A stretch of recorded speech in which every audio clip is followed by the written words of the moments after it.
Ang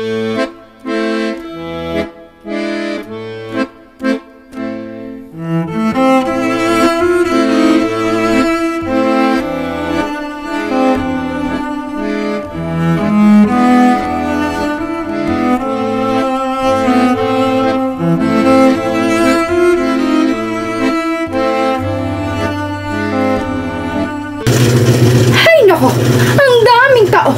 Ang gugulo! O kayong mga paslupang Indio, hindi ba kayo magbibigay galang sa akin? Diyos mio! Hindi nyo ba nakikita ang aking kagandahan? Ang aking mestisang putis? Ang aking mahabang pilik mata? Diyos mio! No puede ser! Hindi ito maaari! Kiuror! Ako ba'y hindi nyo nakikilala? Bueno, ako si Doña Victorina de los Reyes de Espadaña. Tingnan nyo ang mga kolorete sa aking mukha. At maganda at magagara kong kasuotan na tila para lamang sa isang mestiza. Ako ay isang babaeng Espanyol.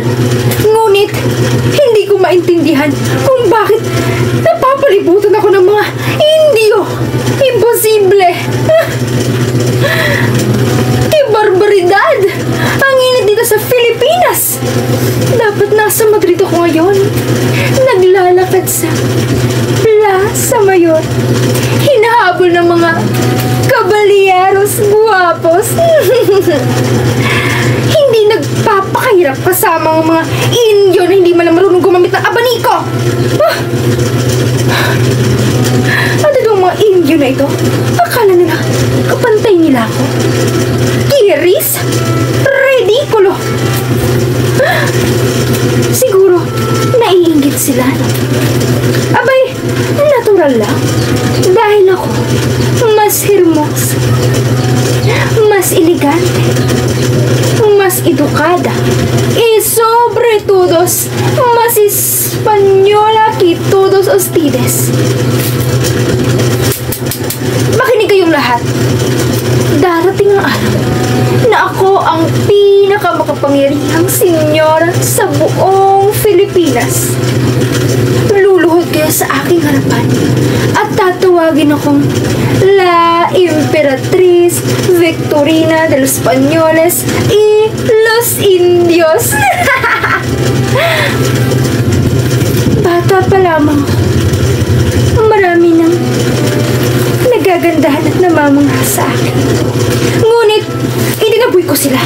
Kasi naman, bakit ako magpapakasal?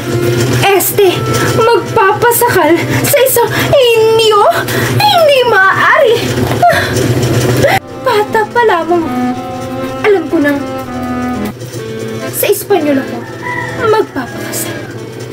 At eto, ang aking dream boy. Si Don Tiburcio de Espadaña. Diyos mio, Virgen Santísima. Isang Indio. Kung hindi lang siya mayaman, hindi ko siya pipiliin maging esposo ko, no? At eto pa, isang araw, napadaan kami sa bahay ng isang alferez. At nagkataon na naroon si Doña Consolacion. Sumimangot ba naman dumura sa harapan ko? Napakawalang modo. Ki horror! Ki barbaridad! Akala mo kung sino siya para dumura sa harapan ko. Diyos mio! Hindi ko talaga maintindihan kung bakit may mga babaeng walang kaayos-ayos sa mundong ito. At nakita niyo ba ang kanyang balat? Parang ginamitan ng tinta ng isang pintor na lasing.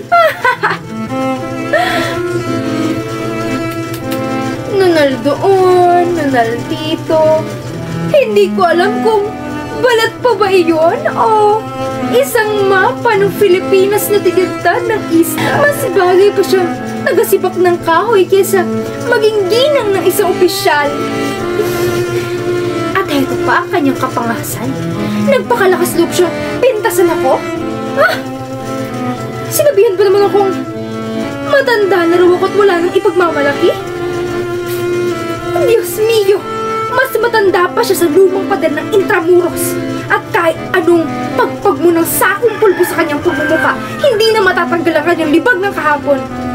Ay naku, hindi na ako magpapakstres sa mga ganyan.